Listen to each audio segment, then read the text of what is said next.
Hello everyone, GS सब civil service classes में आप सभी का स्वागत है। आज आप लोगों को पता है 26 नवंबर है। 26 नवंबर है और आज हम लोग संविधान दिवस भी मनाते हैं। और हमारे यूट्यूब चैनल का भी देखिएगा तो 26 तारीख से ही आई थिंक स्टार्ट हुआ था, यानी एक साल लगभग हो गए हैं हमारे यूट्यूब के ऊपर। तो आप लोगों का प्यार मिला, सपोर्ट मिला और आप लोगों के प्यार सपोर्ट के बदौलत ये मुकाम हासिल नहीं की जा सकती। तो आप लोगों ने काफ़ी सपोर्ट किया, जो हम लोग इतने बेहतरीन काम कर रहे हैं, मैम के द्वारा अच्छी अच्छी वीडियो लाई जा रही है और मेंटरशिप प्रोग्राम चल रहे हैं। तो मेंटरशिप प्रोग्राम में भी देखोगे तभी लगभग हमारे मेंटरशिप प्रोग्राम में 8,000 प्लस स्टूडेंट है, जो कि पीटी प्लस मेंस प्लस एसे इन तीनों को लेकर हम लोग गाइडेंस प्रोग्राम चला रहे हैं कि डे बाय डे कैसे आपको क्या करना है, किस सोर्सेज से करना है, किस तरीके से नोट्स मेकिंग करने, हर एक चीज़ बेहतरीन तरीके से कंप्लीट कराई जा रही है। तो आप देखोगे भी तो हम 70वीं बीपीएससी का जो चला रहे थे रिवीजन सीरीज, वो भी हमारी कंप्लीट हो गई। तो हमारे और मैम के द्वारा जो कमिटमेंट किया जाता है, जो कमिट किया जाता है, एटलीस्ट वो सारी चीज़ हम लोग प्रोवाइड करवाते हैं। 70वीं के लिए तो करवाया ही जा रहा है, 71st का भी आप देखोगे तो अभी मेंस का प्रोग्राम चल रहा है। तो एटलीस्ट जब आपके पास टाइम ज़्यादा हो तो मेंस ओरिएंटेड तैयारी करें, क्योंकि मेंस से आपका पीटी निकल सकता है, 70-80% तैयार हो सकते हैं। लेकिन ये भ्रम में मत रहना कि पीटी पढ़ के आपका मेंस हो जाएगा। यदि कोई इस तरीके से कर रहे तो आपको बरगरा रहे हैं, गुमराह कर रहे हैं। आप खुद सोचो ना, जब आप कंसेप्ट ओरिएंटेड पढ़ लोगे तो क्या आपके फैक्चुअल डाटा नहीं बनेंगे, और फैक्चुअल पढ़ के क्या आप कंसेप्चुअल डाटा को क्लियर कर लोगे? नहीं है, संभव ऐसा नहीं है। तो हमेशा आप डीपली पढ़ने की कोशिश करो, ठीक है। फैक्ट्स काम आते हैं, बिना कंसेप्ट के फैक्ट्स भी आपको याद नहीं होंगे। तो ये तो हमारा था ही, 26 तारीख आज है और आज हम लोग संविधान दिवस के रूप में बनाते हैं। और देखिए बाबा साहब अम्बेडकर का एक कोट भी है, मैं ऐसे धर्म को मानता हूँ जो स्वतंत्रता, समानता और भाईचारा सिखाए। बाबा साहब अम्बेडकर को तो आप जानते होंगे, ड्राफ्टिंग कमेटी के अध्यक्ष थे। संविधान को ड्राफ्ट किया गया था इन्हीं के द्वारा। तो यहाँ पे लिखा हुआ है, I like the religion that teaches liberty, equality, fraternity. और ये वर्ड आपने सुना होगा प्रियम्बल में आप पढ़े भी होंगे प्रस्तावना से। और वहाँ से भी आप देखोगे तो हमेशा आपके प्री के अंदर और मेंस के अंदर दोनों जगह आपके क्वेश्चंस देखने को मिलते हैं। तो इस तरीके से अपनी पढ़ाई का अप्रोच रखो कि मेंस से करके आपका मेंस तो होगा ही और पीटी भी क्लियर हो सकता है। ये पढ़ाई का आपका अप्रोच रहना चाहिए। और एक और हम चीज़ बताना चाह रहे हैं, ओपन मॉक टेस्ट एक और घोषणा करना चाह रहे हैं। 70वीं बीपीएससी का जो हमारे द्वारा फुल लेंथ टेस्ट चलाया जा रहा था, तो पहले तो सेक्शनल कुछ टेस्ट चलाए गए जिसमें ज़्यादा क्वेश्चन पूछे जाते हैं। हम हर सब्जेक्ट का सेक्शनल नहीं चलाएं, हम इस तरीके से सेक्शनल टेस्ट को ऑर्गेनाइज कराएं कि आपको मैक्सिमम बेनिफिट्स, मैक्सिमम लाभ उसका मिल सके। जैसे करंट अफेयर्स का एक अलग हम सेपरेट टेस्ट चलाएं, हिस्ट्री को लेकर हम अलग सेपरेट टेस्ट चलाएं, क्योंकि यहाँ से मैक्सिमम क्वेश्चन आते हैं। साइंस को लेके सेपरेट टेस्ट चलाएं, बिहार स्पेशल को लेके हम सेपरेट टेस्ट चलाएं। तो ओपन मॉक टेस्ट लिया जा रहा है। ये ऐसा नहीं कि मेंटरशिप स्टूडेंट के लिए हैं, जो मेंटरशिप के स्टूडेंट नहीं भी हैं वो भी इस टेस्ट को दे सकते हैं। और ऑफलाइन और ऑनलाइन दोनों मोड में है। और ऑफलाइन यदि बच्चे देना चाहते हैं तो बेगूसराय में यह टेस्ट कंडक्ट होगी, वो आ सकते हैं। टोटली यह टेस्ट फ्री है और बीपीएससी के प्रारूप के हिसाब से यह टेस्ट को बनाया जा रहा है। बीपीएससी के पैटर्न के आधार पे ये सारे टेस्ट देखने को मिलेंगे। और उसी डिसिप्लिन, जिस तरीके से बीपीएससी में आप देने जाते हो फाइनल एग्ज़ाम, उसी तरीके से उसी माहौल में आपका एग्ज़ाम लिया जाएगा। बजाते एडमिट कार्ड भी ऑफलाइन वाले बच्चों को दिया जाएगा।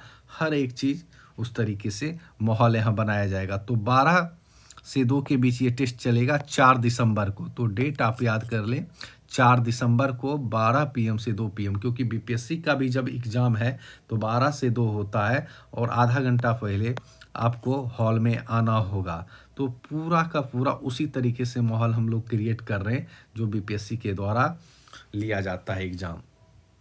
तो टेस्ट देना है तो आप इस नंबर पे कांटेक्ट भी कर सकते हैं, आपको और डिटेल्स बता दी जाएगी, ठीक है। तो आज हम लोग एक चैप्टर पढ़ने वाले महत्वपूर्ण अनुच्छेद, इम्पॉर्टेंट आर्टिकल। तो आप यहाँ से देखोगे तो एक दो क्वेश्चंस हमेशा आते ही आते हैं एग्जाम में। हमेशा आपको देखने को मिलेंगे कि इम्पॉर्टेंट आर्टिकल से दो तीन क्वेश्चंस आपको देखने को मिलेंगे। काफ़ी ये इम्पॉर्टेंट है। हर मानो एक से आप 395 तक पढ़ोगे तो नहीं याद रहेगा, लेकिन उसमें से कुछ इम्पॉर्टेंट आर्टिकल्स हैं वो आपको याद रखना ज़रूरी है। और देखोगे जब रिवीजन करोगे, जब बार बार उस आर्टिकल्स को देखोगे तो याद हो जाएंगे, रटना नहीं पड़ेगा। आपको अपनी समझ विकसित करना है, समझना है, आर्टिकल को रिलेट करना है। ठीक, तो समझ को विकसित करें, कंसेप्ट ओरिएंटेड पढ़ें। ठीक है, तो चलिए महत्वपूर्ण अनुच्छेद को हम लोग देखते हैं। तो जब देखिएगा, जब हमारे मूल संविधान बन के तैयार हुए थे उस टाइम कितने अनुच्छेद थे? 395 अनुच्छेद थे, 8 अनुसूचियां थी और 22 भाग थे, जो अभी 22 से 25 हो गए हैं, या 8 से 12। ठीक है, और 395 आर्टिकल थे, अभी देखोगे 470 प्लस हैं, ये है ना। लेकिन मूल संविधान की बात करें तो 395, 8 और 22 ही लगाना आप। और ये भी आपके एग्जाम में क्वेश्चन पूछे जाते हैं। आप प्रीवियस ईयर क्वेश्चन देखना और देखना इस तरीके से क्वेश्चन आए हैं या नहीं आए हैं। ठीक है, अब हम लोग चलते हैं भाग 1 में, 1 से 4 तक में देखेंगे। इसके अंदर जो कुछ इंपॉर्टेंट आर्टिकल्स हैं तो उसको देखेंगे।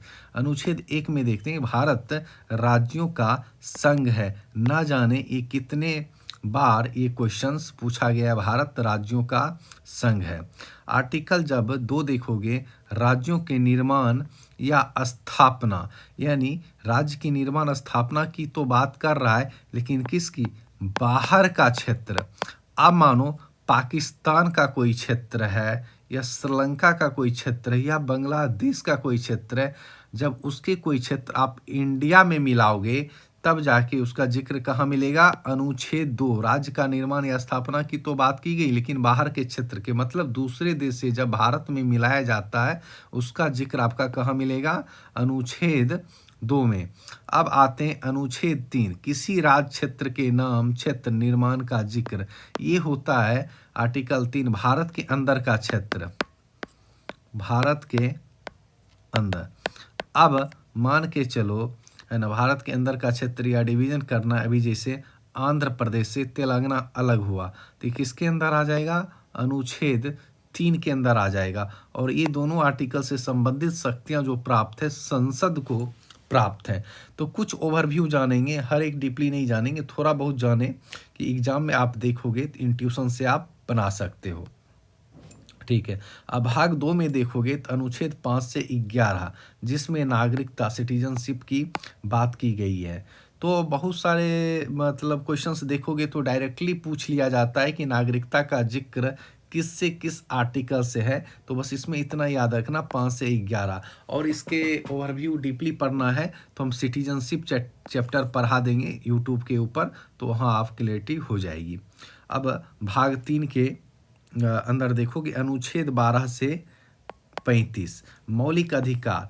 इसके एक एक आर्टिकल इम्पॉर्टेंट है। हम अपने ऑफलाइन क्लास में आओगे तो भाग 3 मौलिक अधिकार बहुत डीपली मेंस ओरिएंटेड, हर एक चीज़ को बेहतर तरीके से पढ़ाए हैं। और जितने भी प्रीवियस ईयर क्वेश्चन आए उसको भी मैंने करवाया है। तो फंडामेंटल राइट्स के आर्टिकल, सारे आर्टिकल इम्पॉर्टेंट हैं, इसलिए सारे आर्टिकल को यहाँ हम लिस्ट नहीं किए। फंडामेंटल राइट्स का ही हम चैप्टर यूट्यूब के ऊपर पढ़ा देंगे, तो वहाँ से आपका हर एक टॉपिक क्लियर हो जाएगा। जैसे पिछली बार आर्टिकल 14 को लेकर पूछा था, उसमें एक टर्म लिखा हुआ था, विधि के समक्ष समता और समानता कहाँ से लिया गया है, तो वो ब्रिटेन से लिया गया। तो लोग यहाँ अमेरिका लगा के आते हैं, तो अमेरिका किस लिए लगाए? तो लोगों को लगता है चलो भाग 3 की बात की गई, उसके अंदर 14 आता है, और भाग 3 जो मौलिक अधिकार लिया गया है, कहाँ से लिया गया?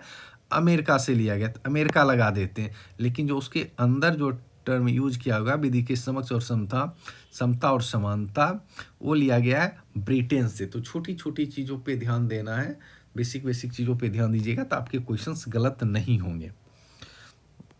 ठीक है, तो इसके एक एक आर्टिकल्स को हम आगे जब मौलिक अधिकार पढ़ाएंगे तो डिफाइन कर देंगे। भाग 4 की बात करते हैं तो 36 से 51, यहाँ के भी जितने आर्टिकल हैं राज्य की नीति निर्देशक तत्व से रिलेटेड, वो सारे आर्टिकल इम्पॉर्टेंट है। तो डीपीएसपी के भी चैप्टर मैंने ऑफलाइन क्लासेस में पढ़ाया, ऑनलाइन भी हम यूट्यूब के अंदर एक बार एक्सप्लेन कर देंगे, एक बेसिक ओवरव्यू दे देंगे जिससे ये क्लियर हो जाए 36 से 51, क्योंकि एक एक आर्टिकल को हम इसके ऊपर भी पढ़ाने लगेंगे तो बहुत लंबा वीडियो बन जाएगा। तो जैसे आर्टिकल 50 से बहुत बार क्वेश्चन पूछा जाता है, 50-50 आप याद भी कर सकते हो, शक्तियों का पृथक्करण, है ना, यही है ना आर्टिकल 50 में। तो इसके एक एक आर्टिकल, ऐसा नहीं कि एक ही आर्टिकल इंपॉर्टेंट है। 47 जैसे कभी कभी पूछा जाता है, मद्य निषेध की बात की गई है, या यूनिफॉर्म सिविल कोड की बात की गई है 44, ठीक है, यूनिफॉर्म सिविल कोड आपके लिए मेंस के लिए भी इम्पॉर्टेंट है। तो ये सारे आर्टिकल्स आपको याद करने जरूरी है। और किस भाग में है? 4 में है। राज्य के नीति निर्देशक तत्व लिया कहाँ से गया है, तो ये भी क्वेश्चन पूछा है, पिछले बार ही तो पूछा है 69 में, आप जाके देखिए, आयरिश कॉन्स्टिट्यूशन आयरलैंड से लिया गया है इस चीज़ को, ठीक है। अब आगे आते हैं भाग 4A। भाग 4A इसको बाद में जोड़ा गया, मतलब प्रारंभ में नहीं है। 4A यहाँ पे लगा हुआ, अनुच्छेद कितना 51A, तो स्टार्टिंग में ये नहीं था, इसको कब जोड़ा गया है? 42वां संविधान संशोधन 1976 में। उस टाइम किसकी सरकार थी? इंदिरा गांधी की सरकार थी, और इसे मिनी कॉन्स्टिट्यूशन भी बोलते हैं। और 42वां संविधान संशोधन को इसलिए मिनी कॉन्स्टिट्यूशन बोलते हैं कि बहुत सारे एलिमेंट को, बहुत सारे तत्वों को वहाँ पे चेंज किया गया, जोड़ा गया है, ठीक है, इसलिए इसे मिनी कॉन्स्टिट्यूशन भी बोलते हैं। नेक्स्ट हम लोग देखते हैं, और ये इसका एक याद रखिएगा, स्वर्ण सिंह समिति पे, स्वर्ण सिंह की सिफारिश पे मौलिक कर्तव्य को लाया गया। तो इसके इसके लिए भी एक वीडियो ला देंगे, सेपरेट वीडियो, मौलिक कर्तव्य, और कितने मौलिक कर्तव्य हैं इसका भी एक ओवरव्यू देखिएगा कि अभी वर्तमान में कितने मौलिक कर्तव्य हैं। 11 मौलिक कर्तव्य है, और 11वां जो मौलिक कर्तव्य है क्या है? शिक्षा से रिलेटेड। कौन से संशोधन में जोड़ा गया? 86वां संविधान संशोधन। 86वां संविधान संशोधन हुआ कब था? 2002 में। अब देखिएगा, शिक्षा से रिलेटेड जो आप थोड़ा सा हम रिलेट कर देते हैं, 86वां संशोधन की बात आया, 86 अमेंडमेंट की बात आया, तो अब देखिएगा डीपीएसपी में देखिएगा तो आर्टिकल्स 45 में शिक्षा का जिक्र है। फंडामेंटल राइट्स में देखिएगा तो 21A में जिक्र है, और मौलिक कर्तव्य में देखिएगा तो 11वां मौलिक कर्तव्य है। तो मतलब ये तीनों जो जोड़े गए, तीनों जो लाए गए शिक्षा से रिलेटेड, ये कब? 86 अमेंडमेंट 2002, शिक्षा की जहां जिक्र आई कि किस संशोधन में लाएगा, सीधा सा आप लगा दीजिएगा 86वां संविधान संशोधन 2002। तो बेसिक ट्रिक का भी आप लोग यूज कर सकते हैं, रिलेट कर सकते हैं एक चीज़ से दूसरी चीज़ों को। अब अनुच्छेद 52 पे आते हैं, महत्वपूर्ण अनुच्छेद। अब यहाँ पे है राष्ट्रपति के पद का उल्लेख, राष्ट्रपति के पद का उल्लेख।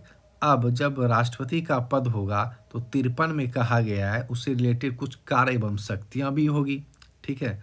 फिर 54 में जब आइएगा तो निर्वाचन संबंधी जानकारी दी गई है, ठीक है। अब बोले सारे आर्टिकल इंपॉर्टेंट नहीं, आपकी 55, 56, 57, ठीक है, जब चैप्टर पढ़ाएंगे, प्रेसिडेंट पढ़ाएंगे तो उसके साथ एक एक चीज़ों को देख लेंगे। अभी जो इम्पोर्टेंट आर्टिकल है उसी से रिलेटेड बात करेंगे।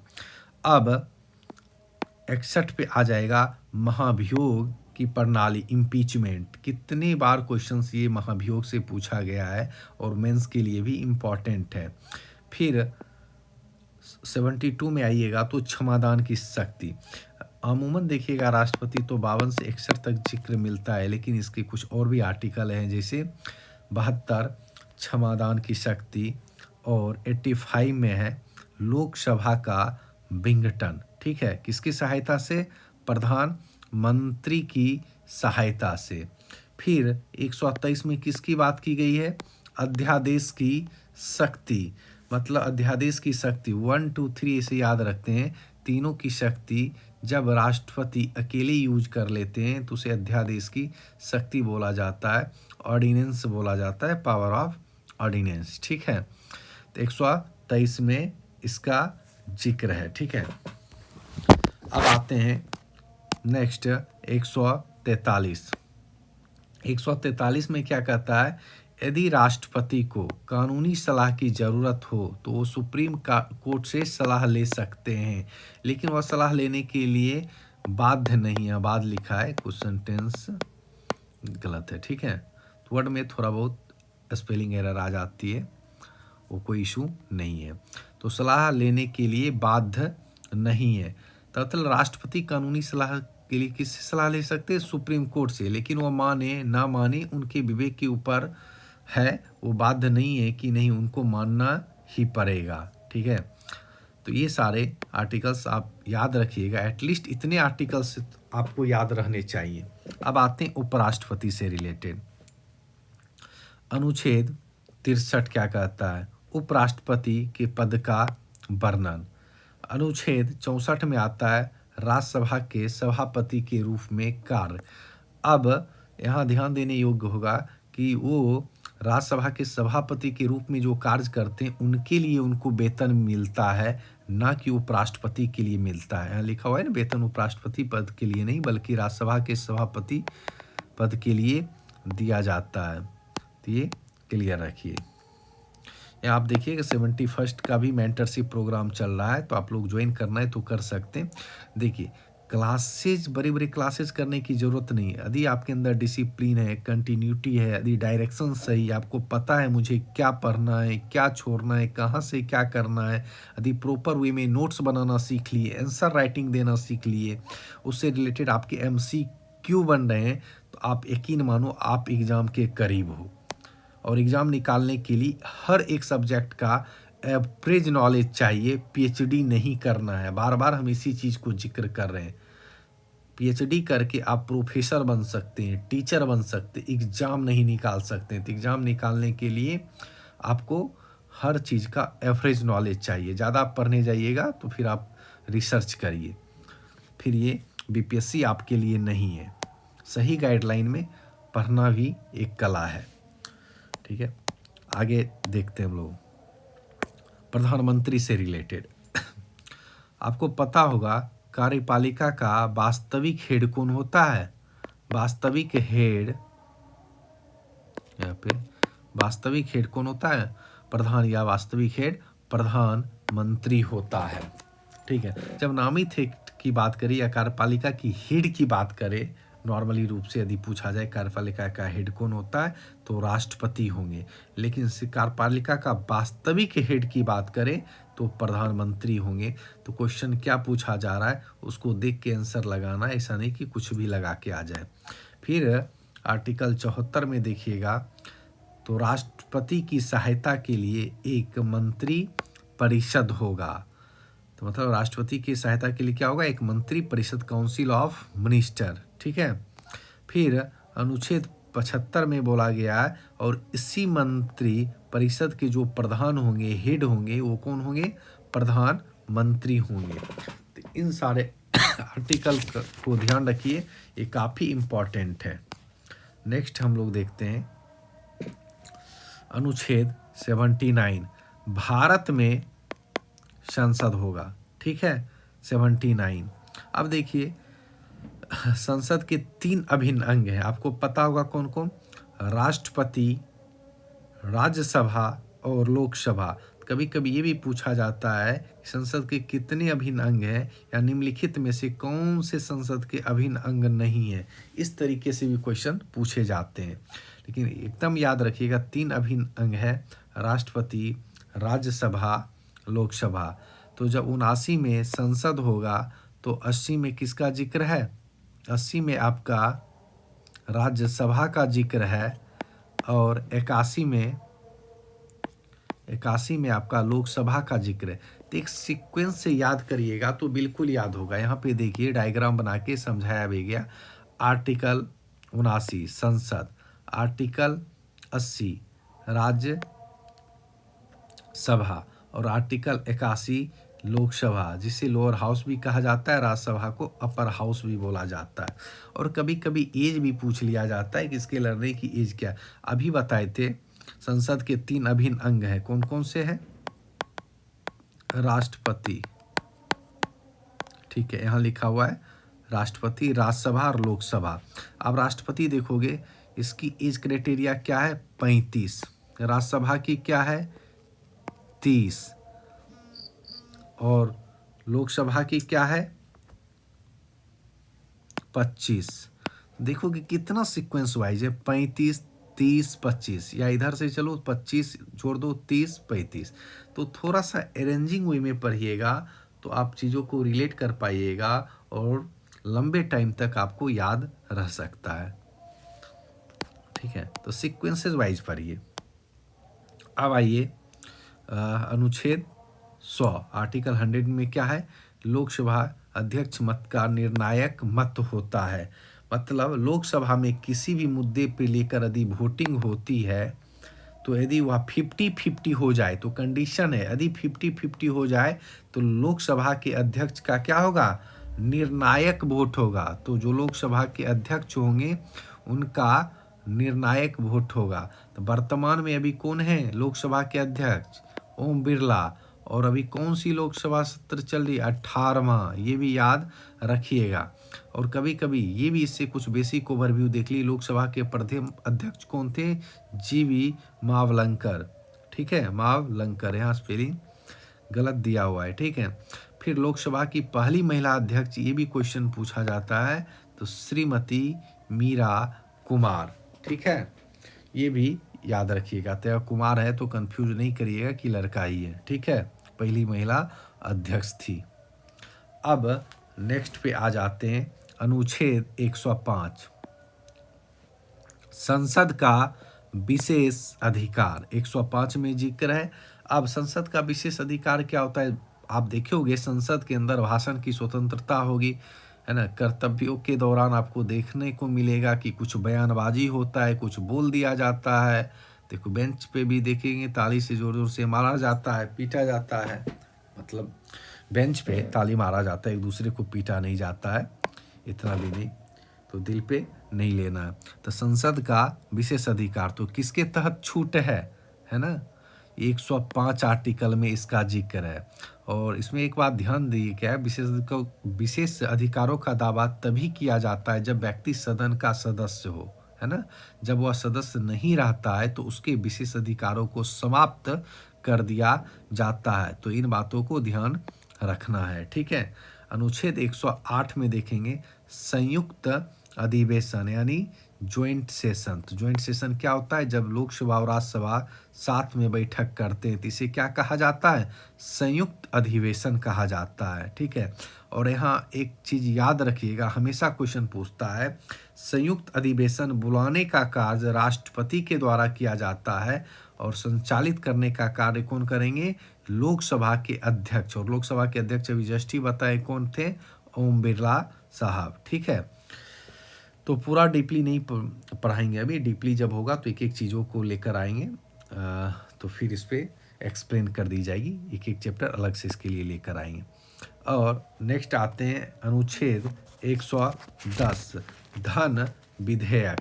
ठीक है, जिसे मनी बिल बोला जाता है। ठीक है, कोई विधेयक धन विधेयक या नहीं, इसका निर्णय कौन लेगा? लोकसभा के अध्यक्ष करेंगे इसका निर्णय। ठीक है, मनी बिल को लेकर। अनुच्छेद 112 क्या है? बजट का प्रावधान। अनुच्छेद 116 में लेखा अनुदान। ठीक है, मतलब जिन्हें बजट में नहीं रखा गया है अलग से लाकर संसद में पास कराया जाता है। अनुच्छेद 117 में वित्त विधेयक का जिक्र है। ठीक है, तो इन सारे आर्टिकल को याद रखिएगा। अब आते हैं सर्वोच्च न्यायालय से रिलेटेड कुछ आर्टिकल। तो 124 में जो जिक्र है, भारत में सर्वोच्च न्यायालय का गठन किया गया। जब इतिहास पढ़ोगे तो पहला सुप्रीम कोर्ट की स्थापना 1774 में की गई थी। किस रेगुलेटिंग एक्ट के तहत? 1773 के रेगुलेटिंग एक्ट के तहत। कहाँ की गई थी? कलकत्ता में। और इसके पहले सीजेआई थे, चीफ जस्टिस कौन थे? एलिजा एम्पे साहब। तो इन सारे बातों को भी थोड़ा सा एक ओवरव्यू ध्यान रखिएगा, तो कभी कभी एग्जाम में इस तरीके भी क्वेश्चन आ जाते हैं। अनुच्छेद 137 में कहा गया है न्यायिक पुनर्विलोकन।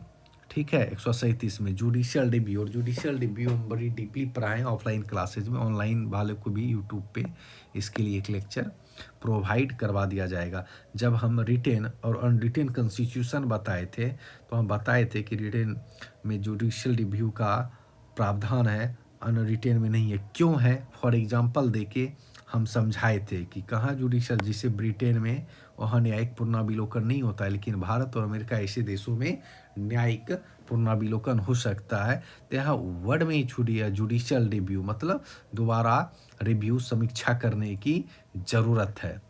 तो वर्ड को पकड़िएगा तो वहीं से कहीं ना कहीं आंसर निकलते हैं, और ये मेंस में तो क्वेश्चन हमेशा आता है जुडिशियल रिव्यू से रिलेटेड। ठीक है। अब 143 में है, राष्ट्रपति सुप्रीम कोर्ट से सलाह ले सकते हैं। ठीक है, यहाँ पे ये पहले भी बताए थे, 143 पहले भी हम लोग बता चुके हैं, लेकिन वो बाध्य नहीं है। अब आर्टिकल 76 में किसका जिक्र है? महान्यायवादी। ठीक है, जिसे हम अटॉर्नी जनरल पूछते हैं। जब 62 का क्वेश्चन जाके देखिएगा तो ये क्वेश्चन अटॉर्नी जनरल से रिलेटेड पूछा है कि संसद में तो भाग ले सकता है, लेकिन वोटिंग देने का अधिकार नहीं है, तो यही महान्यायवादी। ठीक है, भाग ले सकते प्लस इन्हें वोटिंग देने का अधिकार नहीं। और वर्तमान में कौन है? आर वेंकट रमनी, महान्यायवादी, और भारत सरकार का ये वकील होते हैं। तो भारत सरकार का कुछ भी केस होता है तो उसका रिप्रेजेंटेटिव बन के जाते, रिप्रेजेंट यही करते हैं, महान्यायवादी ही करते, अटॉर्नी जनरल ही करते हैं। अनुच्छेद 148 में क्या का जिक्र है? ठीक है, महालेखा एवं नियंत्रक परीक्षक का जिक्र है। और क्या क्या होता है इसके लिए हम एक सेपरेट वीडियो बना देंगे। फिलहाल अभी आर्टिकल के माध्यम से आप लोग जान सकते हैं। ठीक है, और अब नेक्स्ट आते हैं अनुच्छेद 152, राज्यपाल की परिभाषा। अनुच्छेद 152 में, अनुच्छेद 153 में राज्यों के लिए राज्यपाल होगा। ठीक है, अनुच्छेद 154 में है राज्यपाल की शक्तियों का जिक्र। अब राज्यों के लिए राज्यपाल होगा तो उसकी कुछ शक्तियां भी होगी, तो उसका जिक्र 154 में किया गया है। ठीक है, नेक्स्ट आते हैं 155 में, निर्वाचन का जिक्र है। अनुच्छेद 161 में जो है क्षमादान से रिलेटेड है। राष्ट्रपति का क्षमादान का था 72 में। ठीक है, ऊपर हम पढ़ा चुके हैं। ठीक है, अब देखिएगा, जैसे राष्ट्रपति एक कार्यपालिका का हेड होते सेंट्रल लेवल पे। अब राज्यों में बात करें तो राज्य की कार्यपालिका का हेड कौन होंगे? राज्यपाल होंगे। लेकिन यदि वास्तविक हेड की बात करें तो सीएम होते हैं। वहाँ वास्तविक हेड की बात करें तो पीएम होते हैं, राज्यों में सीएम होते हैं, लेकिन नामित हेड की बात करें तो राज्यपाल होते हैं।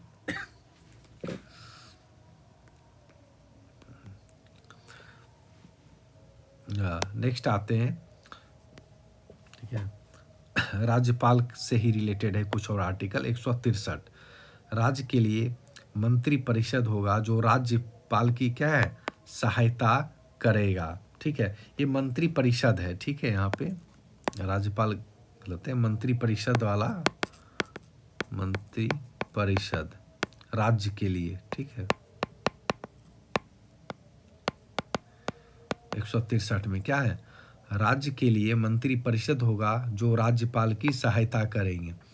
अब अनुच्छेद 164 में आते हैं, मुख्यमंत्री की नियुक्ति कौन करेगा? राज्यपाल के द्वारा। मुख्यमंत्री का कहिएगा निर्वाचन नहीं होता है। ठीक है, आप मुख्यमंत्री को थोड़ी वोट देते हो, आप विधानसभा में वोट देते हो, फिर जो बहुमत दल के नेता होते हैं वो मुख्यमंत्री चुनते हैं, फिर उसको अपॉइंट करते हैं राज्यपाल। ठीक है, तो मुख्यमंत्री की नियुक्ति राज्यपाल द्वारा की जाएगी। 164 और 165 में है महाअधिवक्ता। जिस तरीके से आप देखोगे अटॉर्नी जनरल भारत सरकार का वकील होता है, उसी तरीके से महाअधिवक्ता होते हैं। ठीक है, राज्य के स्तर पे। और वर्तमान में देखो हर राज्यों के लिए अलग अलग महाधिवक्ता होंगे। जब बिहार के लेवल पे देखोगे तो अभी पीके शाही है, प्रशांत कुमार शाही है, जो कि पूर्व में वो बिहार के मंत्री भी रह चुके हैं। ठीक है, अब आते हैं राज्य विधानमंडल को लेकर। तब इसमें बेसिक ओवरव्यू देखे तो वर्तमान में भारत के 6 राज्य विधानमंडल, स्टेट लेजिस्लेचर। ठीक है, तो हम देखोगे वर्तमान में भारत में कितने? 6 राज्यों में विधान परिषद। आप विधानमंडल में भी देखोगे तो इस जिसे संसद में देखे तो 3 अभिन्न अंग थे। कौन कौन थे? राष्ट्रपति थे, उसके बाद थे राज्यसभा थे, लोकसभा थे। उसी तरीके से जब विधानमंडल देखोगे तो इसके भी 3 अभिन्न अंग हैं, राज्यपाल, विधान परिषद और विधानसभा। जहाँ विधान परिषद नहीं है वहाँ 2 अभिन्न अंग होंगे, राज्यपाल और विधान सभा, और जहाँ तीनों हैं तो तीनों अभिन्न अंग होंगे। और 6 राज्यों में विधान परिषद। जब इसको मैप पे देखोगे ना तो इजीली याद होगा। अब देखोगे आंध्र प्रदेश तेलंगाना, आंध्र प्रदेश से ही तो अलग हुआ था तेलंगाना 2014 में, तो दोनों तो सटा हुआ राज्य है। उत्तर प्रदेश और बिहार भाई भाई, महाराष्ट्र और कर्नाटक सटा हुआ है। तो मैप पे याद करो, आप ऐसे ही याद करने जाओगे, कभी आंध्र प्रदेश, कभी उत्तर प्रदेश, कभी कर्नाटक, तो भूलने के चांसेस ज़्यादा रहते हैं और कन्फ्यूज हो जाओगे। तो मैप पे सजाओ कि 2 सटे हुए राज्य कौन है? आंध्र प्रदेश तेलंगाना, 2-2 का पेयर लो। फिर उत्तर प्रदेश और बिहार 2 का पेयर लो। फिर महाराष्ट्र और कर्नाटक 2 सटे हुए राज्य। तो ईजिली आप याद कर पाओगे, ईजिली आप कनेक्ट कर पाओगे चीज़ों को। ठीक है। अब अनुच्छेद 168 में, ठीक है, क्या है? विधानमंडल का जिक्र है 168 में, और 169 में विधान परिषद का निर्माण या विघटन, 170 में है विधानसभा की संरचना, और 171 में है विधान परिषद की संरचना। ठीक है। और इसके भी देखिएगा, जो विधानमंडल के 3 अभिन्न हैं, राज्यपाल के लिए कितना ये चाहिए? 35, विधानसभा के लिए 25, विधान परिषद के लिए 30। ठीक है। तो इस तरीके से अरेंज करके आप पढ़ सकते हो। अब उच्च न्यायालय देखते हैं। ठीक है। तो आर्टिकल 214 राज्यों के लिए हाईकोर्ट की व्यवस्था की गई, और 216 का हाईकोर्ट का गठन। और भारत में देखोगे वर्तमान में कितने हैं? 25 हाईकोर्ट हैं, और लेटेस्ट है आंध्र प्रदेश का। ठीक है। और इसमें कुछ इंपॉर्टेंट पॉइंट देख सकते हो। 226 में नागरिकों के मौलिक अधिकार का हनन होने पर हाईकोर्ट जा सकते हैं, आर्टिकल 226 करता है। और आर्टिकल 32 के तहत आप सुप्रीम कोर्ट जा सकते हो। ये फंडामेंटल राइट्स में आपने पढ़ा भी होगा। ठीक है। और अनुच्छेद 231 में कहा 2 या 2 से अधिक राज्यों के लिए एक हाई कोर्ट की व्यवस्था की गई। तो ऐसा नहीं है कि मतलब ठीक है एक राज्य में हाई कोर्ट है तो उसी राज्य को ही, उसी राज्य का केस हर चीज़ देखेगा। तो 2 या 2 से अधिक राज्यों के लिए एक हाई कोर्ट हो सकता है, और इसके प्रावधान है अनुच्छेद 231 के तहत। ठीक है।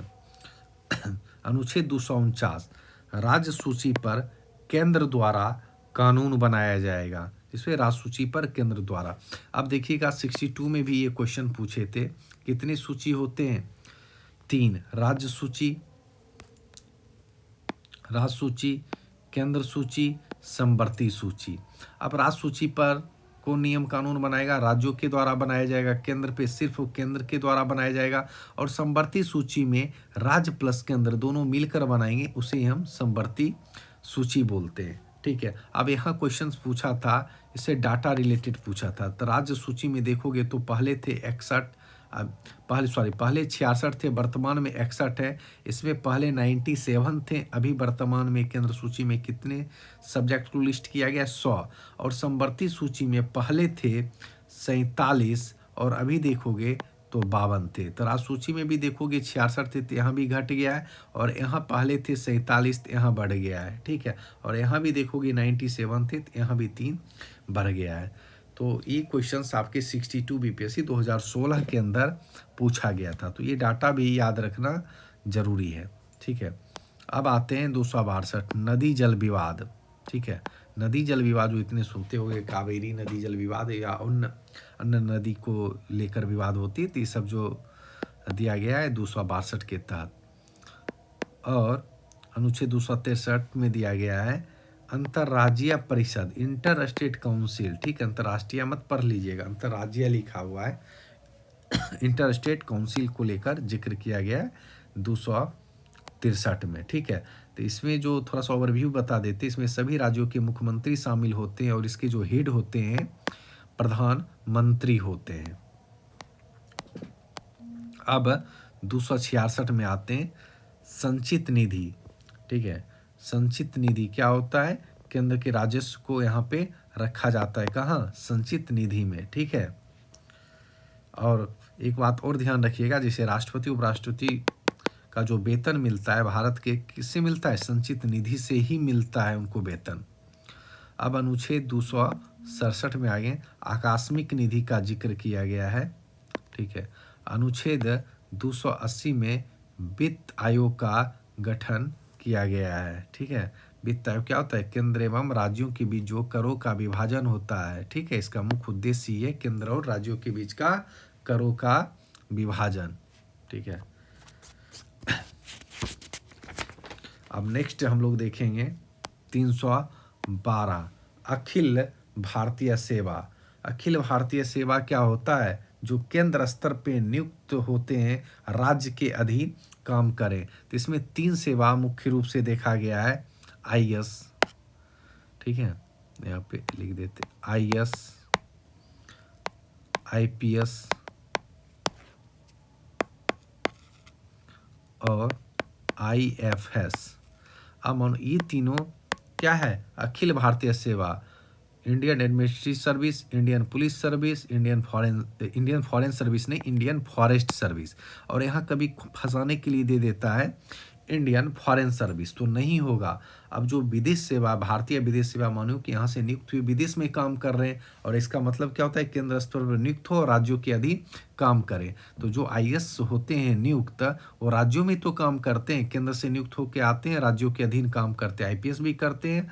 और इंडियन फॉरेस्ट सर्विस जो होते हैं, भारतीय वन सेवा, इसके भी जो तमाम ऑफिसर्स आते हैं, कहाँ काम करते हैं? राज्यों के लिए काम करते हैं। तो केंद्र से नियुक्त होकर राज्यों के लिए काम करते हैं। ये 3 सेवा को जो रखा गया है, अखिल भारतीय सेवा में रखा गया है। कंफ्यूज करने के लिए आपको इंडियन फॉरेन सर्विस दे दिया जाएगा, जो कि इंडियन फॉरेन सर्विस नहीं होगा, ठीक है। भारतीय विदेश सेवा नहीं है अखिल भारतीय सेवा।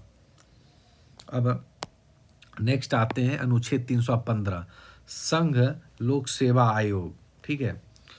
315 में संघ लोक सेवा आयोग, और वर्तमान में देखिएगा इसके अध्यक्ष कौन है? अभी मनोज सोनी। एक बार देखिएगा, अपडेट कर लीजिएगा, आई थिंक मनोज सोनी होंगे, ठीक है। अनुच्छेद 324 में देखिएगा निर्वाचन आयोग का जिक्र किया गया है, ठीक है, 324 में। अब नेक्स्ट आते हैं अनुच्छेद 330 में लोकसभा में SC ST के लिए पदों का आरक्षण कौन करता है? अनुच्छेद 330 के तहत ये लाया गया है। 332 विधानसभा में SC ST के लिए सीटों का आरक्षण। तो पहला बोला गया है लोकसभा में SC ST के लिए पदों का आरक्षण, ठीक है। और दूसरा जो है वो विधानसभा को लेकर बोला गया है, ठीक है।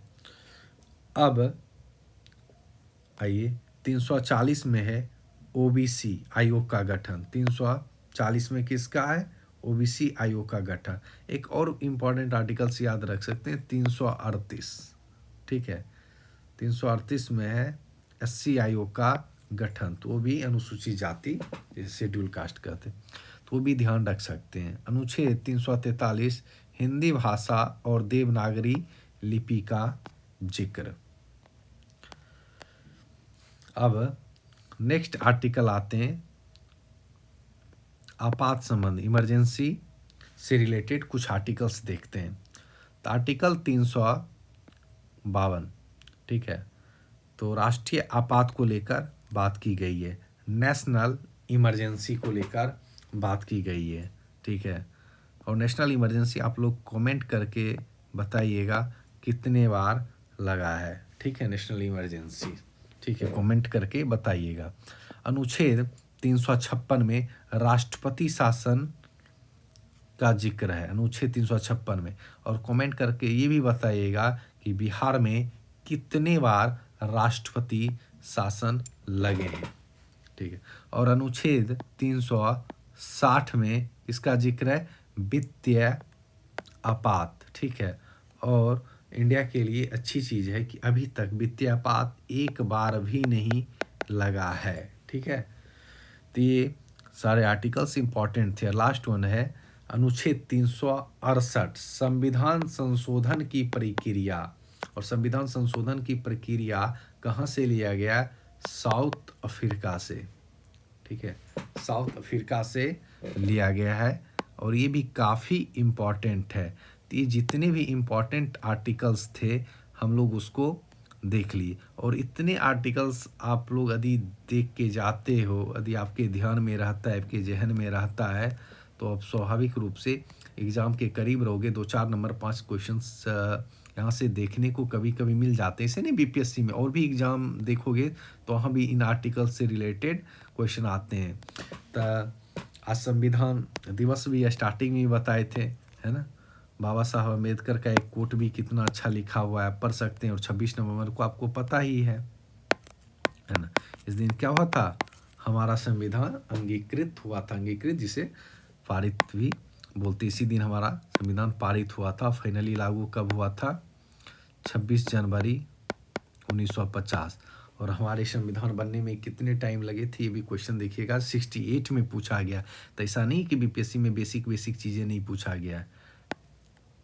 2 ईयर्स 11 मंथ्स और 18 दिन। तो ये सब भी ध्यान में रखिएगा। कभी कभी बेसिक क्वेश्चंस भी आप लोग गलत करते। देखिए, हार्ड है तो सबके लिए हार्ड है, आप बेसिक चीज़ों को गलत ना करें।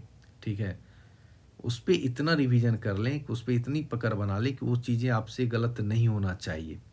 तभी जाके आप एग्ज़ाम में दूसरे को दबा पाओगे और आगे निकल पाओगे।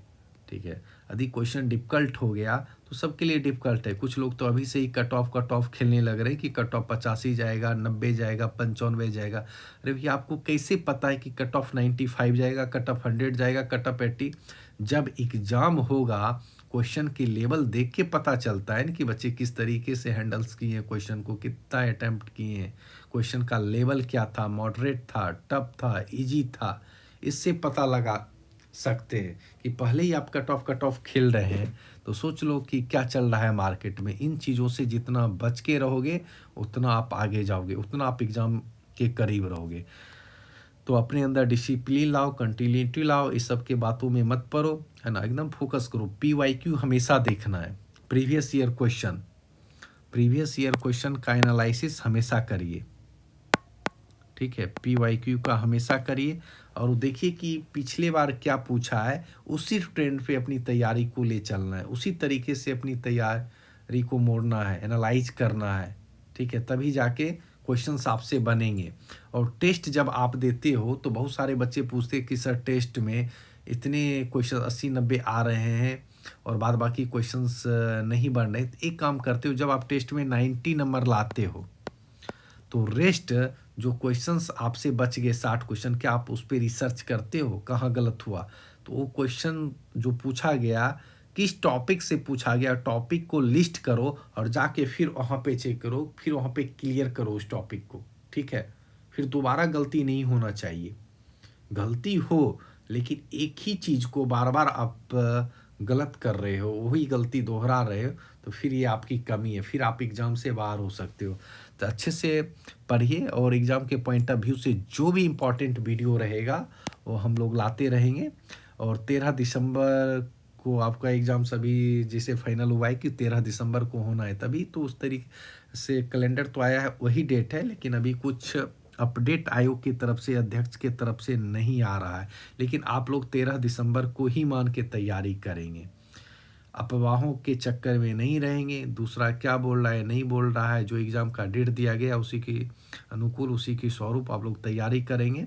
और जो टेस्ट की बात की गई, ओपन मॉक टेस्ट जो डेट है 4 दिसंबर को है, तो जो बेगूसराय आके देना चाहते हैं 12 PM से 2 PM के बीच, वो आके टेस्ट दे सकते हैं। और टेस्ट देने से पहले एक बार, है ना, या बेगूसराय विजिट करने से पहले जो भी पटना से आए या बिहार के अन्य डिस्ट्रिक्ट से आए, यदि यहाँ पहुँचने में बेगूसराय परेशानी हो रही तो इस नंबर पे कॉल करके कांटेक्ट कर सकते हैं। तो मिलते हैं नेक्स्ट वीडियो में, तब तक के लिए धन्यवाद।